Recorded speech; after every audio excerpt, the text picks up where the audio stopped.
তাহলে আমরা আজকে ছোট্ট একটা ক্লাসের মাধ্যমে এই এমসিকিউ গুলা কিভাবে সলভ করব সেটা আমরা জেনে গেলাম যে কিভাবে অম্লীয় বাফার এবং ক্ষারীয় বাফার গুলাকে আইডেন্টিফাই করতে পারবো।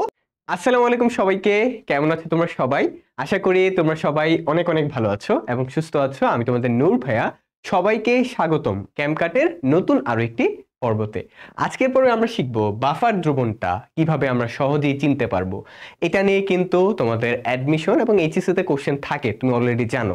অনেকে আমাদের বাফার দ্রবণটা চিনতে একটু প্যারা হয়, তো আজকে ক্লাসের পরে ইনশাল্লাহ এই টপিকটার উপর কোনো প্যারা হবে না। দেখো ভাইয়া, বাফার দ্রবণটা বেসিক্যালি দুই টাইপের হয়, ঠিক আছে? বাফারটা বেসিক্যালি দুই টাইপের, তাই না? একটা হচ্ছে আমরা বলি হচ্ছে অম্লীয় বাফার, আর একটা হচ্ছে ক্ষারীয় বাফার। তাহলে বাফার দ্রবণটাকে আমরা দুইটা ভাগে ভাগ করতেছি। একটা হচ্ছে অম্লীয় বাফার, অম্লীয় বাফার, আর একটা হচ্ছে ক্ষারীয় বাফার, ক্ষারীয় বাফার। এখন এটা আসলে চেনাটা খুব একটা প্যারা না, চেনাটা হচ্ছে খুব সহজ। আর তোমাকে আগে একটু জানা লাগবে যে আসলে কখন আসলে অম্লীয় বাফার হবে, কখন ক্ষারীয় বাফার হবে, এটা একটু জানা লাগবে। বাট এটা আসলে সহজ। যখন অম্লীয় বাফার তখনই হবে যখনই হচ্ছে তুমি একটা অ্যাসিড পাবা এবং ওই অ্যাসিডের লবণ। কিন্তু মাস্ট একটা জিনিস খেয়াল রাখতে হবে, যেটা হচ্ছে লিখে দিচ্ছি। অম্লীয় বাফারের জন্য যেটা আমাদের মাস্ট মাথায় রাখতে হবে, সেটা দুর্বল অ্যাসিড, দুর্বল অ্যাসিড এবং থাকবে কি ওই দুর্বল অ্যাসিডের লবণ, দুর্বল অ্যাসিডের লবণ। অর্থাৎ অম্লীয় বাফার চেনার উপায় কি? একটা দুর্বল অ্যাসিড থাকবে এবং ওই দুর্বল অ্যাসিডের কি থাকবে? লবণ থাকবে। দুর্বল অ্যাসিডে কি থাকবে? লবণ। আমি যেমন হচ্ছে একটা एग्जांपल দেই। ধরো তোমার কাছে একটা দুর্বল অ্যাসিড আছে, এটা কি? Ethanoic acid. আমরা জানি এটা একটা দুর্বল অ্যাসিড, CH3COOH। এই ইথানোয়িক অ্যাসিডের সাথে এই ইথানোয়িক অ্যাসিডের যদি একটা লবণ হয়, CH3COONA, এই যে সোডিয়াম, রাইট? তাহলে এই যে সোডিয়াম যেন একটা লবণমূলক, তো এই যে অ্যাসিডের সাথে এটা হচ্ছে একটা দুর্বল অ্যাসিড থাকবে এবং এই দুর্বল অ্যাসিডের একটা লবণ থাকবে, তখন সেটাকে আমরা বলবো অম্লীয় বাফার। আমরা কি বুঝতে পারছি? যেমন আরেকটা एग्जांपल দেই, H2CO3 চিনি না আমরা এটাকে? কার্বনিক অ্যাসিড, এটা একটা দুর্বল অ্যাসিড। এই দুর্বল অ্যাসিডের ধরো একটা লবণ আছে, দুর্বল অ্যাসিডের কি একটা লবণ আছে, ধরো এই যে এটা Na2CO3, এটা হচ্ছে একটা দুর্বল অ্যাসিড, এই অ্যাসিডের একটা লবণ, এই অ্যাসিডের একটা লবণ আছে Na2CO3। তাহলে এটাও কি হবে ভাইয়া? এটাও হবে একটা অম্লীয় বাফার। আরেকটা एग्जांपल দেয়া যাক, যেমন ধরো তোমার কাছে আছে মিথানোয়িক অ্যাসিড বা ফর্মিক অ্যাসিড। এই ফর্মিক অ্যাসিডের এই একটা লবণ আছে, এই যে sodium মিথানয়েট, sodium ethanoate, sodium carbonate, এই যে। তাহলে এটা হচ্ছে ফর্মিক অ্যাসিড, এটা হচ্ছে সোডিয়াম ফর্মেট। তাহলে এইটা আমি কি বলতে পারতেছি? এটাকে বলতেছি একটা অম্লীয় বাফার। দুর্বল অ্যাসিড, এই দুর্বল অ্যাসিডের একটা লবণ। ওকে, তাহলে এটা হচ্ছে তোমার মিথানিক অ্যাসিড, এটা সোডিয়াম মিথানয়েট, ঠিক আছে? মিথানয়েট, ওকে। এরপরে আসে ক্ষারীয় বাফার। এখানে যে প্যাটার্নটা আছে না, দুর্বল অ্যাসিড প্লাস দুর্বল অ্যাসিডের লবণ, ক্ষারীয় বাফারের ক্ষেত্রে সেম প্যাটার্নটা। ক্ষারীয় বাফারের ক্ষেত্রে কি হবে তাহলে? যেহেতু ক্ষার, তাহলে ক্ষারকে প্রায়োরিটি দিবে। কোন টাইপের ক্ষার আসবে? দুর্বল ক্ষার, এই যে দুর্বল ক্ষার। দুর্বল ক্ষার থাকবে এবং পাশে থাকবে কি? এই দুর্বল ক্ষারের লবণ, দুর্বল ক্ষারের লবণ, শেষ। দুর্বল ক্ষারের লবণ, ওকে। তাহলে এখানে দুর্বল ক্ষারটা কি?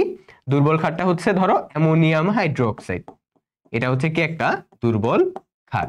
এবং এই দুর্বল ক্ষারটার লবণটা কি হবে? ধরো অ্যামোনিয়াম ক্লোরাইড, অ্যামোনিয়াম ক্লোরাইড। তাহলে এটাই হচ্ছে আমার কি? ক্ষারীয় বাফার। তাহলে আমরা কি এখন পারবো না? ইনশাআল্লাহ অবশ্যই পারবো। তাহলে বাফার দ্রবণ দুই প্রকার। বাফার দ্রবণ কয় প্রকার? দুই প্রকার। আমরা অম্লীয় বাফার যদি জিজ্ঞেস করে, তাহলে আমি খুঁজবো দুর্বল অ্যাসিড এবং ওই দুর্বল অ্যাসিডের লবণ আছে কিনা। যেমন এই যে এটা দুর্বল অ্যাসিড, এই দুর্বল অ্যাসিডের লবণ এটা, এটা দুর্বল অ্যাসিড, এই দুর্বল অ্যাসিডের লবণ এটা, এটা দুর্বল অ্যাসিড, এই দুর্বল অ্যাসিডের লবণ এটা। আবার যখন ক্ষারীয় বাফার বলবে, তখন আমি খুঁজবো যে ওই জায়গাতে দুর্বল ক্ষার এবং দুর্বল ক্ষারের লবণ আছে কিনা। যেমন এই দুর্বল ক্ষার এবং এই দুর্বল ক্ষারেরই লবণ লাগবে। তাহলে এই দুর্বল ক্ষারের লবণ কোনটা? অ্যামোনিয়াম ক্লোরাইড, শেষ। অন্য যদি এটার সাথে HCl যুক্ত হয়, তখন আর কি তোমার অ্যামোনিয়াম ক্লোরাইডটা হয়। যদি এখানে এমন হইতো, এটা হইতে পারতো, এই যে দেখো NH4OH, অ্যামোনিয়াম হাইড্রোক্সাইড, এবং এইটারই আরেকটা দুর্বল ক্ষারের লবণ হইতে পারে অ্যামোনিয়াম সালফেট, এই যে এটা হইতেই পারে। কেমন হইতে পারে? যখন এই অ্যামোনিয়াম হাইড্রোক্সাইডটা HCl শক্তিশালী অ্যাসিডের সাথে বিক্রিয়া করে তখন এই লবণটা উৎপন্ন হয়। যখন এই অ্যামোনিয়াম হাইড্রোক্সাইডটা শক্তিশালী অ্যাসিড সালফিউরিক অ্যাসিডের সাথে বিক্রিয়া করবে তখন তুমি অ্যামোনিয়াম সালফেট পাবা। তাই সবসময় যে অ্যামোনিয়াম ক্লোরাইড হবে ব্যাপারটা এমন না, ডিপেন্ড করে কোন কোন অ্যাসিডের সাথে বিক্রিয়া করতেছে, বুঝছো? আর তুমি সহজভাবে চিনবা কিভাবে? সহজভাবে চেনার তো উপায় আছে, তুমি মূলকটা দিয়ে খেয়াল করবে, এখানে অ্যামোনিয়াম হাইড্রোক্সাইডে অ্যামোনিয়াম মূলকটা আছে, তাহলে এখানে লবণ যখন পাবা ওই লবণেও অ্যামোনিয়াম মূলকটা থাকা লাগবে, বুঝছো? এখানে যেমন অ্যামোনিয়াম হাইড্রোক্সাইডে অ্যামোনিয়াম আছে, তাহলে লবণেও কি এই অ্যামোনিয়ামটা থাকা লাগবে। এই যে সিমিলারলি এখানেও দেখতে পাচ্ছ যে এখানে যেমন অ্যাসিডে এই যে ইথানয়েড মূলকটা আছে, লবণেও কিন্তু ইথানয়েড মূলকটা আছে। তারপর আবার এখানে দেখো, এখানে হচ্ছে তোমার কার্বনেট মূলকটা ছিল, এখানেও কিন্তু কার্বনেট মূলকটাই আছে, বুঝতে পারছো? এখানেও সেম এই যে আছে, এটা দেখলে আর কি বোঝা যায়, বুঝছো? আমরা এখন এমসিকিউ দেখবো, আমরা হচ্ছে এখন একটা এমসিকিউ দেখবো।